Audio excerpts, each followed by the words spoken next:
आज मैं एक न्यू टॉपिक के बारे में बात करूंगा। थायराइड। थायराइड डिजीज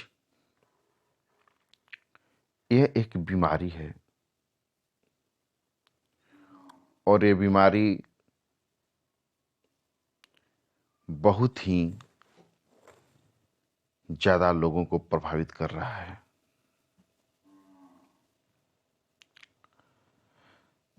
इसका सीधा संबंध थायराइड ग्लैंड से है और इसका सीधा संबंध आयोडीन युक्त नमक से है।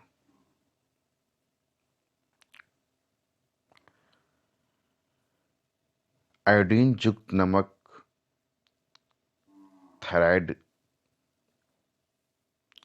से इसका सीधा संबंध है। ये थायराइड ग्लैंड को कंट्रोल करने में, मेंटेन करने में बहुत ही इम्पोर्टेंट रोल निभाता है। पहले थोड़ा सा हम बात करेंगे थायराइड ग्लैंड। थायराइड ग्लैंड क्या है?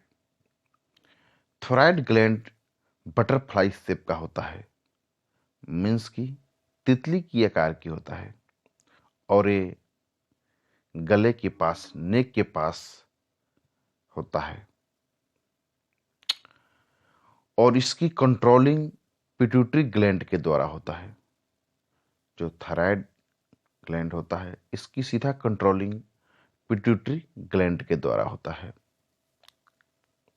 पिट्यूटरी ग्लैंड को मास्टर ग्लैंड बोलते हैं और ये ग्लैंड थायराइड ग्लैंड को भी कंट्रोल करता है।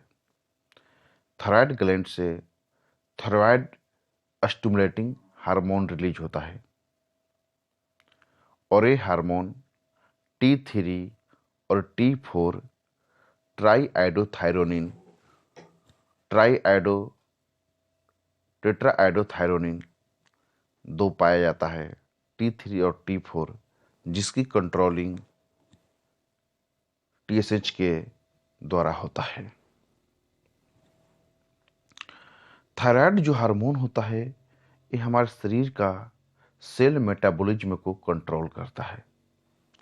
जैसे आपका heart rate, bone, liver system का मेटाबॉलिज्म, जितने भी शरीर का सेल मेटाबॉलिज्म होता है, total control by thyroid gland.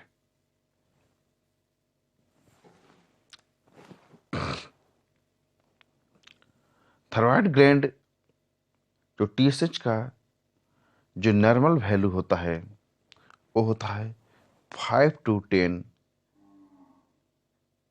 Milli micro international unit. इसकी नॉर्मल वैल्यू है, लेकिन प्रेगनेंसी में देखा जाता है कि ये 2.5 से नीचे ही होना चाहिए, क्योंकि प्रेगनेंसी के टाइम थायराइड का टेस्टिंग करना बहुत ज़रूरी होता है, क्योंकि ये हार्मोन बच्चों का माइंड और रीढ़ की हड्डी में बहुत ज़्यादा रोल निभाता है। इसलिए बच्चों के विकास में भी थायराइड ग्लैंड का बहुत ज़्यादा रोल होता है। इसलिए डिलीवरी के टाइमिंग में thyroid gland, thyroid hormone TSH 2.5 के नीचे ही होना चाहिए। यदि थायराइड TSH का वैल्यू नॉर्मल लाइफ में यदि 5 to 10 रहता है तो आपको नॉर्मल माना जाएगा।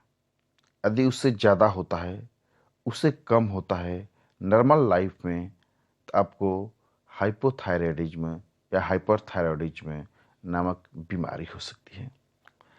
थायराइड ग्लैंड में किसी भी प्रकार के डिस्टरबेंस होने से आपको हाइपोथायरायडिज्म, हाइपरथायरायडिज्म, थायरोडाइटिस नामक बीमारी हो सकता है। पहले हम बात करेंगे हाइपोथायरॉयडिज्म। हाइपोथायरॉयडिज्म क्या है?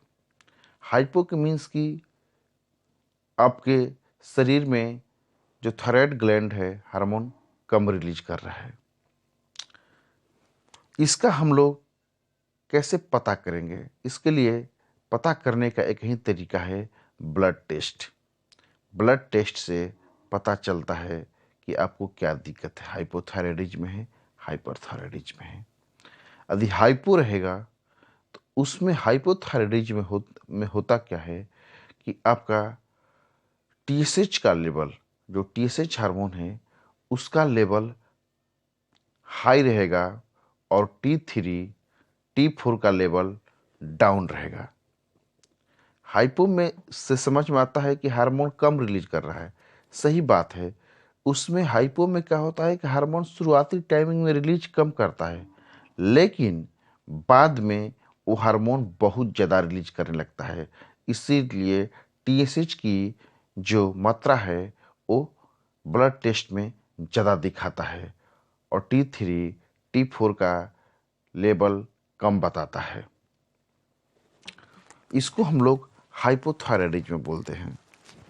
हाइपोथायराइडिज्म में खास कुछ लक्षण नहीं दिखाई देता है, फिर भी आपको थकान महसूस होगा, वजन कम होने लगेगा, आपको कब्ज की शिकायत आएगी, आपको मांसपेशियों में ऐंठन होने लगेगा, आपके बाल नाखून कमज़ोर हो जाएंगे, इस टाइप का शिकायत आएगा।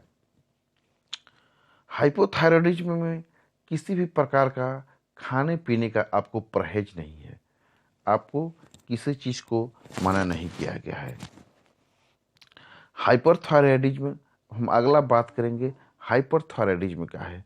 हाइपरथायराइडिज्म में होता क्या है कि जो हार्मोन है ज़्यादा ओवर एक्टिव काम करने लगता है, और ओवर एक्टिव काम करता है तो उसमें टीएसएच का, जो थायराइड स्टिमुलेटिंग हार्मोन है, टीएसएच का लेवल जब ब्लड टेस्ट किया जाता है तो उसमें डाउन हो जाता है, और T3 T4 का जो लेवल है वो इसमें बढ़ जाता है। यदि आपको पता करना है हाइपो और हाइपर, इसके ही पहचाने, ये ब्लड टेस्ट से ही पता चलता है क्लियरली कि है क्या, क्योंकि उसके बाद ही आप ट्रीटमेंट दे सकते हैं या ले सकते हैं। बिना ब्लड टेस्ट का इसको फाइनली डिसाइड फिजिकली वेरिफिकेशन से नहीं किया जा सकता है। हाइपरथायराइडिज्म में जब होता है तो इसमें आपको जो नॉर्मल वैल्यू है टीएसएच का, T3 T4 का बढ़ जाता है और टीएसएच का वैल्यू क्या होता है वो घट जाता है। इसमें क्या लक्षण होता है आपका? इसमें भी वेट लॉस होगा, वजन घटेगा, आपको हमेशा नर्वसनेस रहेगी, आपका हार्ट बीट बढ़ जाएगा, पीरियड जो होता है महिलाओं में इरेगुलर हो जाएगा, आँख में रेडनेस आ जाएगी, आँख से ज़्यादा मात्रा में आंसू आने लगेंगे, आपकी जो शारीरिक गतिविधियां हैं इरेगुलर हो सकती है। इसलिए जब भी ऐसी समस्या हो तो, और आपको जो सुनते हैं ग्वाइटर और घेघा रोग, ये हाइपरथायराइडिज्म के चलते ही होता है।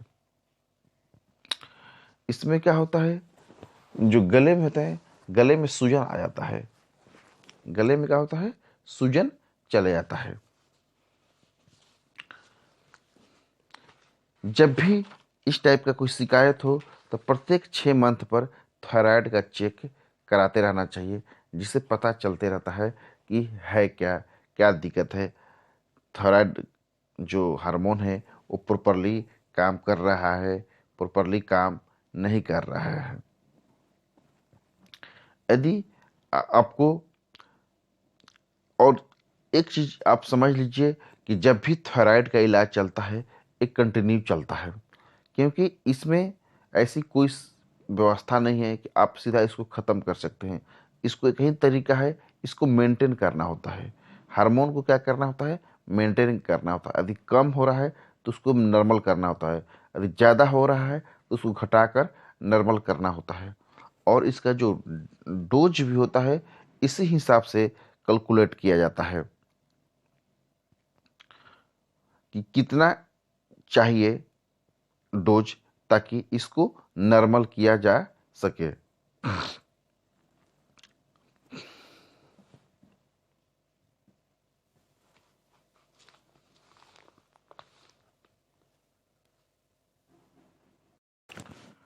आज मैं एक